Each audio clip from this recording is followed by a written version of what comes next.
வணக்கம், நான் உங்கள் ஜெயா. இப்போ நம்ம இந்த வீடியோவில் ஜான் மேஸ்ஃபீல்ட் எழுதின சீ ஃபீவர்ன்ற போமுடைய சம்மரியை பார்க்கலாம் வாங்க. இவரோட முழு பேர் ஜார்ஜ் எட்வர்ட் மேஸ்ஃபீல்ட். இவர் யுனைடெட் கிங்டமில் 1930லேருந்து 1967 வரைக்கும், அதாவது 37 வருடங்கள் போயட் லாரட்டாக இருந்தார். இவரோட சிறந்த படைப்புகள்னு பார்த்தீங்கன்னா the children's book, the midnight folk, the box of delights, அப்புறம் கவிதைகளில் த எவர் லாஸ்டிங் மர்சியும் இந்த போமான சீ ஃபீவரும்.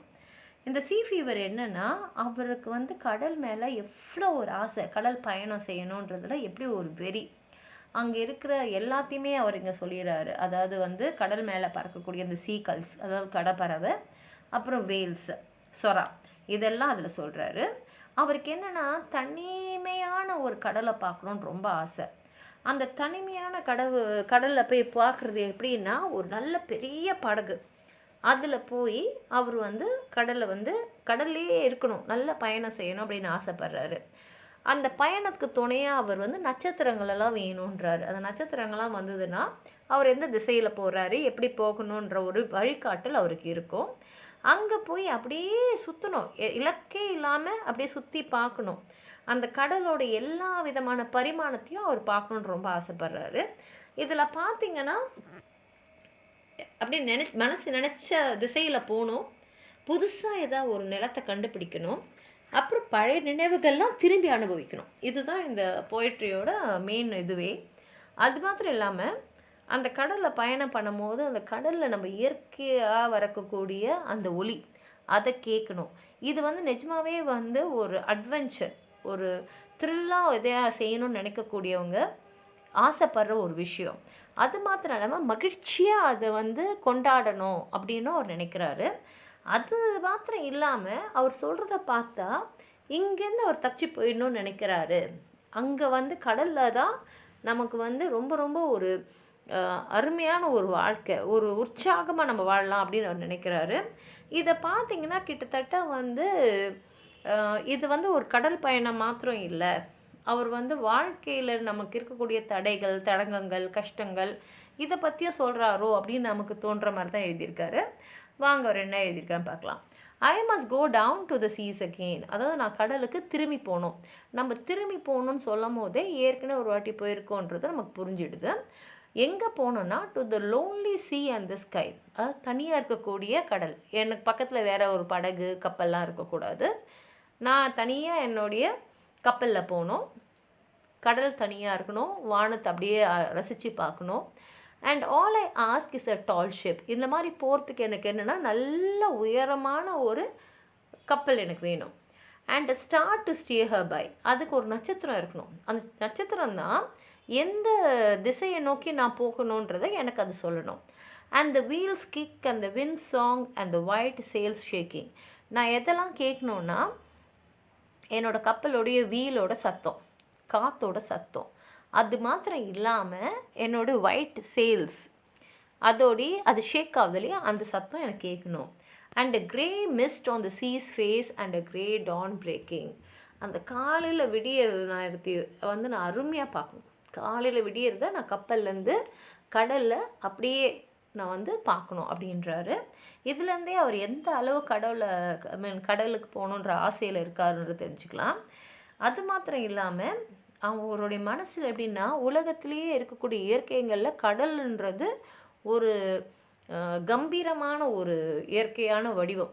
அந்த இயற்கையான வடிவத்தில் இவர் போய் கொஞ்ச நாள் அப்படியே வாழணும்னு நினைக்கிறாரு. அந்த கடலை அவர் ஆர்ப்பரிக்கிற ஒரு கடலாகவும் நிதானமாக தனிமையில் ரசிக்கக்கூடிய ஒரு கடலாகவும் இங்கே அவர் வர்ணிச்சிருக்காரு. அவர் சொல்கிறதுலேருந்து எனக்கு நல்லா தெரியுது, அது கடல் எப்படி ஒரு மர்மமானது, தனிமையானது, மனதுக்கு இதமானது. இது மாதிரி வித்தியாசமான உணர்வுகளை மனுஷங்களுக்கு கொடுக்கக்கூடிய ஒரு சக்தி கடலுக்கு இருக்குது அப்படின்னு தான் அவர் இங்கே சொல்கிறாரு. ரெண்டாவது ஸ்டான்ஸில் அவர் சொல்கிறாரு, I must go down to the seas again for the call of the running tide. அவர் என்ன சொல்கிறாரா, நான் ஏன் கடலுக்கு போகணுன்னா அந்த கடல் என்னை கூப்பிடுது. Is a wild called and a clear call that may not be denied.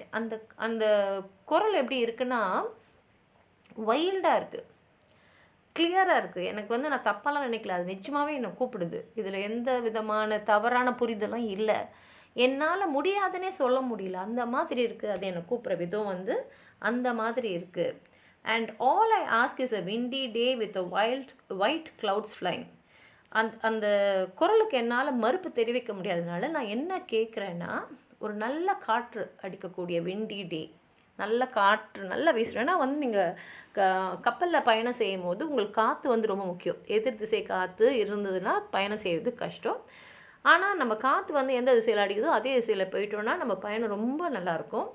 And white clouds flying. இப்போ வந்து நம்ம மேலே இருக்கிற மேகம்லாம் வெள்ளையாக இருந்ததுன்னா புயலோ இல்லை கடுமையான ஒரு மழையோ வராது.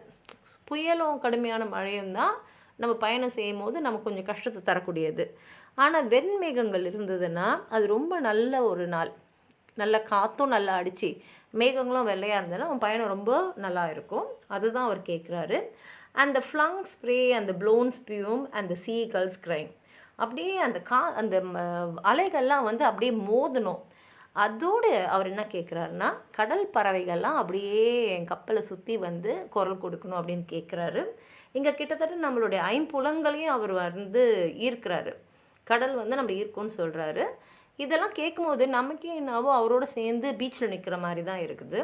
ஏன்னா வந்து காதுகளுக்கு வந்து கேட்க வேண்டிய இது வந்து அந்த கடல் பறவைகள் கொடுக்கக்கூடிய ஒலி, கண்ணால் பார்க்கக்கூடியது வெண்மேகங்கள் பறந்து போகிறது, உடலால் வந்து நம்ம உணரக்கூடியது அந்த காற்று. அது மாத்திரம் இல்லாமல் நாக்குக்கும் நம்ம மூக்குக்கும் வந்து அந்த ஃப்ளங் ஸ்ப்ரே அண்ட் ப்ளோன் ஸ்பியூம்னு சொல்கிறாரு. அதனால் அந்த உப்பு கரிக்கிறது வந்து நமக்கு தெரியணும் அப்படின்னு. அப்புறம் மூக்குலேயும் அந்த கடலோட வாசம் அது அப்படியே வரணும் அப்படின்றாரு. இதெல்லாம் பார்க்கும்போது கடல் ரொம்ப எளிமையானதோ ரொம்ப இனிமையானதோ அப்படின்னு நம்ம நினைக்கக்கூடியது இருக்கிற ஒரு சூழ்நிலை வருது. அத்தோடு பார்க்கும்போது பார்த்திங்கன்னா நம்மளுடைய தினசரி வாழ்க்கை தான் ரொம்ப வந்து சங்கடமானதோ அப்படின்னு கூட நினைக்கலாம். ஏன்னா கடல் வந்து ஒரே நிலைமையில் தான் இருக்குது. ஆனால் வாழ்க்கை அப்படி இல்லை. அது எப்படி இருக்கும் அடுத்த நிமிஷம் நம்மளால் சொல்ல முடியாது. அதனால் இவர் கடலை வந்து எப்பொழுதும் ஒரே மாதிரி இருக்கக்கூடிய அனுபவமாக தான் அவர் இங்கே எழுதியிருக்காரு. கடைசி ஸ்டான்ஸில் அவர் சொல்கிறாரு, I must go down to the seas again to the vagrant gypsy life. அவர் என்ன சொல்கிறாருன்னா, திரும்பி கடலுக்கு போனோன்னா ஜிப்சி மாதிரி ஒரு வாழ்க்கையை வாழலாம். எதை பற்றியும் கவலைப்படாமல் தினசரி வாழ்க்கையை அழகாக அது வர மாதிரி எதிர்கொள்ளலாம். To the gull's way and the whale's way where the wind's like a whetted knife. எப்படின்னா எப்படி கடல் பறவை வந்து கடலில் வாழுதோ, எப்படி வந்து சுறா வந்து கடலில் வாழுதோ, எப்படி வந்து காற்று வந்து அப்படியே கத்தி மாதிரி அந்த கடலில் வந்து கீறின் போதோ அதே மாதிரி நானும் வாழலாம். And all I ask is a மெரி யான் ஃப்ரம் அ லாஃபிங் ஃபெலோ ரோவர். அப்போ எனக்கு என்ன வேணும்னா, என் கூட ஒரே ஒருத்தர் அந்த கப்பலை வந்து நம்ம ஸ்டியர் பண்ணின்னு போகிறதுக்கு இன்னொருத்தர் வேணும். அவர் எப்படின்னு நான் எப்போ சிரிச்சுக்கிட்டே இருக்கணும், சந்தோஷமாக இருக்கணும். அவர் கூட வந்து அருமையாக சந்தோஷமான மெரினா ரொம்ப சந்தோஷமான பாடல்களை பாடிக்கிட்டே நாங்கள் போனோம் கப்பலில். And quiet sleep and sweet dream. அது மாத்திரம் இல்லாமல் அமைதியான தூக்கம். அந்த தூக்கத்தில் இனிமையான கனவுகள் வரணும். when the long tricks over. அதாவது லாங் ட்ரிக்னால் அந்த நீண்ட நாளையும் எடுத்துக்கலாம், இல்லை வாழ்க்கையும் எடுத்துக்கலாம். அந்த நீண்ட நாள் பொழுது முடிஞ்ச உடனே அப்படியே படுத்தோன்னா அப்படியே அமைதியான தூக்கம், இனிமையான கனவு, இது ஒன்று தான் எனக்கு வேணும்னு சொல்லி இந்த போயமை முடிச்சிருக்காரு. இதில் ரொம்ப அருமையாக எப்படி வந்து மனுஷன் வந்து கடலில் போய் அப்படியே ஒரு இலக்கே இல்லாமல் சுற்றி போகணும் அப்படின்றத அவர் சொல்லியிருக்காரு.